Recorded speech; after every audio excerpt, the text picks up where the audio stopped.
welcome many of you back again. I always love it when I see not only familiar faces, smiling faces, hungry faces, and you have all of the reason to be hungry today because your appetite is about to get quite satisfied. You've got a beautiful recipe in front of you that in just a moment, Chef Denny Roach is going to be putting together for you. Warm, savory cheesecake souffle featuring Boursin cheese. We'll be talking about that. Cider braised pork belly, warm apple Brussels slaw. He has really brought fall in, even though for those of you that are coming from northern climes, it seems a little warm out there. To us, I'm wearing a sweater, people. I mean, it is cold to us, so a big change, and we're excited for that. And this dish just screams fall, it screams comfort food, and it screams deliciousness. In about 15 or 20 minutes, you're going to have a dish served to you when it comes. Dive right in, get it while it's hot. Don't wait for the room to be served or even your table to be served, even though Mom said that's the polite thing to do. Go ahead and get it while it's hot. Enjoy it fully. We'll be showing how it comes together. Chef Denny Roach and I have worked together for a lot of years. He's been with the Disney company working his magic throughout our properties for many years. We started working together in 2007, I think. Yes, when we were doing, it's part of the Disney production kitchens, which we were doing with the Epcot Food and Wine Festival. So here we are 12 years later, and he is working his magic now at Saratoga Springs, incredible resort if you've not stayed there before, phenomenal in every way. Now with this beautiful view of Disney Springs. Absolutely. And a boat that goes over to it. Sunset, you get to see it all right out there and get the other perspective of Disney Springs. It's a wonderful view over there. I love it. How about a huge welcome to Chef Denny Roach? Fantastic. We quite love doing demos together because we have a really great time and really love that you are featuring Boursin cheese in this demo. We are thrilled to partner with Boursin through this 2019 Food and Wine Festival, and we've been able to bring some of the best of dishes to you using Boursin as this incredible ingredient. It's awesome by itself, just on crackers or with fruit. It's a phenomenal. It's a very flavor-packed cheese. It can spread it. It's a soft cheese. And with this recipe, you'll notice it just says Boursin cheese. They have multiple flavors. You can substitute this recipe out for any of the Boursin cheeses that they have out there. Especially right now, fall time, they have the cranberry one. Fold that into the cheesecake and you get a nice savory and sweet cheesecake. They did at one point, they did a maple bourbon Boursin cheese. That one was another phenomenal one to cook with. So again, this recipe, you can substitute out any of the Boursin cheeses based on the flavor profiles that you wanted to use. And I love that Boursin does the seasonal because it really does become a celebration that steps things up even a step further. I'm thinking that cranberry one, I'm already envisioning it for Thanksgiving. It sounds amazing. So I love that you also did a savory cheesecake because don't we generally think only of sweet cheesecakes, but with the savory we get all of that unctuousness and creaminess that can pair it with the likes of pork belly. So with this cheesecake, it's a take on a Japanese souffle cheesecake, so it's a little bit fluffier, it's airier. It's not gonna be that dense, heavy cheesecake like a New York style cheesecake would be. And with this one, it sort of also mellows out some of that Boursin cheese, because like I said, Boursin cheese is such a strong, powerful cheese. This style cheesecake is gonna let you have a nice airy feel to it, and with that fat from the pork belly, with it being such a rich dish, you're going to get that nice airy cheesecake. It's going to smooth it out and have a nice mellow dish with it. And the Brussels slaw kind of cuts it a little bit too because it's that freshness note. And it's a warm slaw, so you sort of cook the Brussels down a little bit, not all the way. You get a little bit of that bitterness out of it, so you get some nice crunch to it, and you do get that nice freshness from it and that fall feeling with the apples inside of it. So it's a wonderful dish that all comes together. Well, and you may just have put 2 of your dishes on my Thanksgiving table. So for that, I am truly grateful. Let's get started. What do we start with? So what we're going to want to start with is the pork belly itself. A couple different ways, and I'll give you a little bit of tricks on how you can do it. You can either do it how it says in the recipe. Again, it's going to take about 4 hours the way it says in there.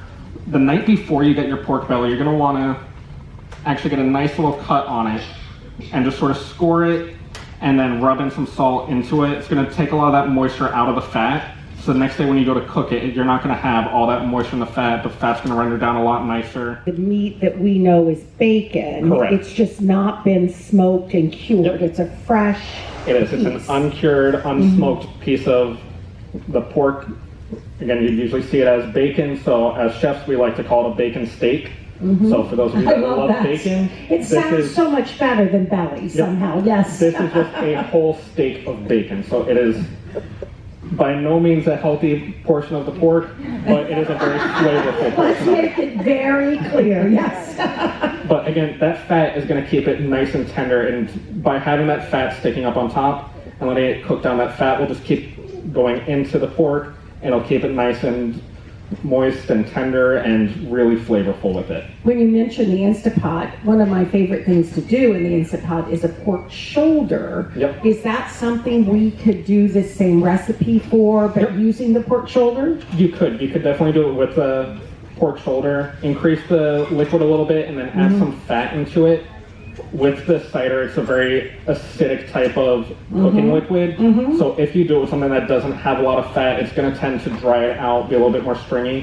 So I would say either a little bit of duck fat, or even just take some bacon, cook some bacon down and throw that in there with the pork shoulder and get that bacon fat in there. Sounding really nice too. I love that. And your dishes are coming, so remember, dive right in. What you're doing is you're letting that just sort of come down from being not so cold. If it's a cold cheese, it's not going to mix as well. It'll still mix, but it'll take a little bit longer. So we should let it come to room temperature before we mix it, ideally, kind of like we would cream cheese. You get your milk into it, and then the Nice. next part is we're going to want to separate those eggs.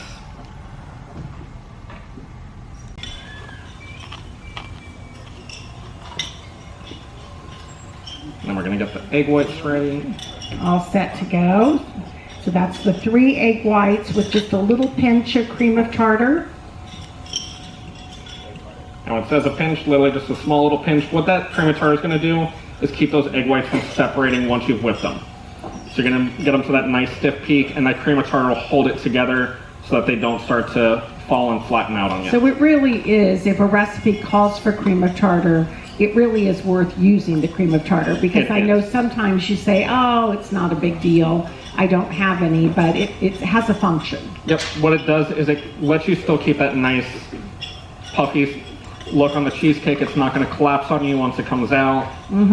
It's not, that is nice and mixed together. No.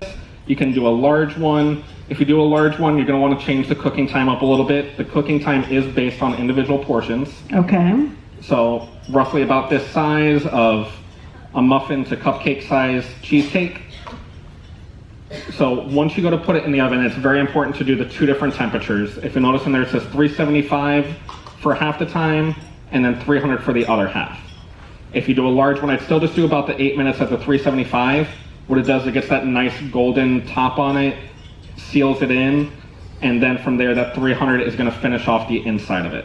Nice. I'd say if you did a whole one, I would do 8 minutes at 375 and then probably about 15 to 20 minutes. And you don't need to do a water bath with these? You can do a water bath depending on what type of pan you're using. If you're using a metal pan, I would say use a water bath. Silicone pans are wonderful for these. It's going to let it come right out of it. They're not going to stick to it. With the metal pans, what you just want to make sure is you're not getting too much heat Right. onto the side of it. Okay.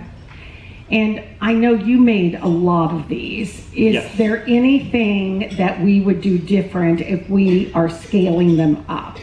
Honestly, this one I scaled 1 for 1 all the way up. About the only thing you're not going to want to scale anymore on is the cream of tartar. I'd say maybe for the amount I did for you guys was a 15 times this recipe, and I only did about a teaspoon of cream of tartar in the egg Okay. whites. It's going to be about the only thing you're not going to scale all the way up. Everything Okay. else is going to get scaled 1 for 1 all the way, no matter how you go. Awesome.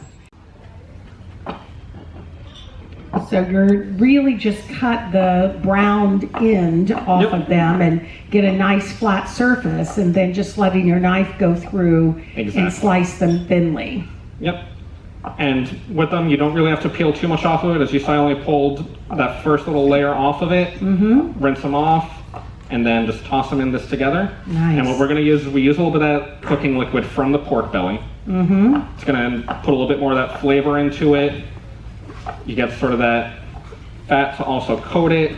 You don't need an oil like you would with a typical vinegar-based coleslaw. Take it, sort of mix this all up together. Your onion does not have to be the size of my head. That looks like that might have come from the Land Pavilion. That is a serious onion. Yes. And then you'll literally just want to wilt it down a little bit. You're not fully cooking it, just once they start to soften up a little bit, add a tiny bit of that cider that you cooked with before, and then just pull it all together, some salt, some pepper, and it's really going to come nicely together. It's beautiful. And you all got to taste it. Enjoy?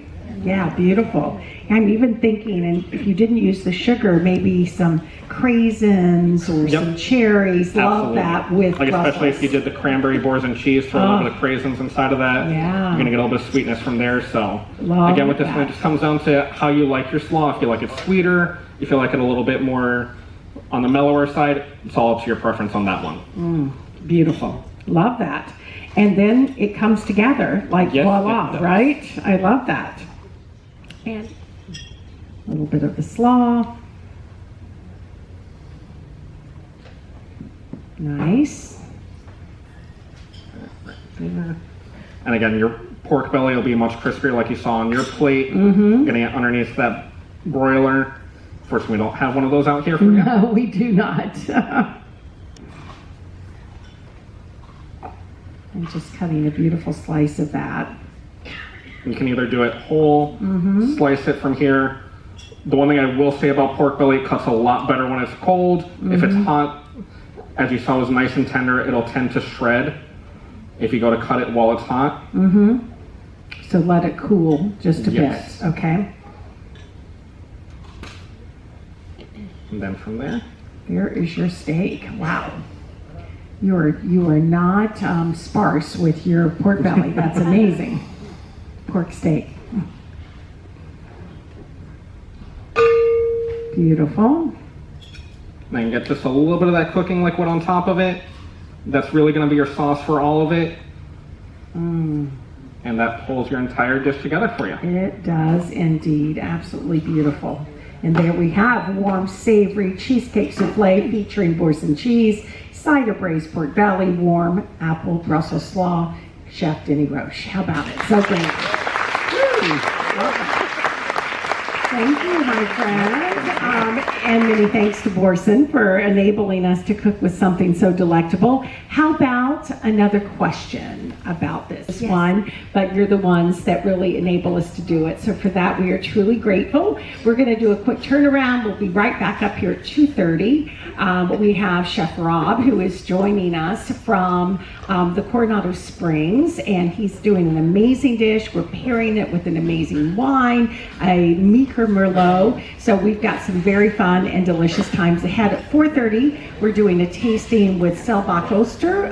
Johannes Selbach himself is here, the owner of the winery, over 400 years in this vineyard. Not him himself, but his ancestors before him. So he'll be doing a tasting of 3 of his Rieslings. Please check at the front if you would like to join us, see if there's any seats available. Whatever you do the rest of the day, may it be truly as magical as these last 45 minutes. One more huge thank you to Chef Denny. Absolutely great. And thank you all for coming in today. I also want to give a big shout out to anyone who's doing the marathon weekend this weekend. 5K, 10K today, half marathon. If you're doing that one tomorrow, big props to all of you on that one. So. Yeah, how about that? Woo! Fantastic. See you soon. Thanks so much.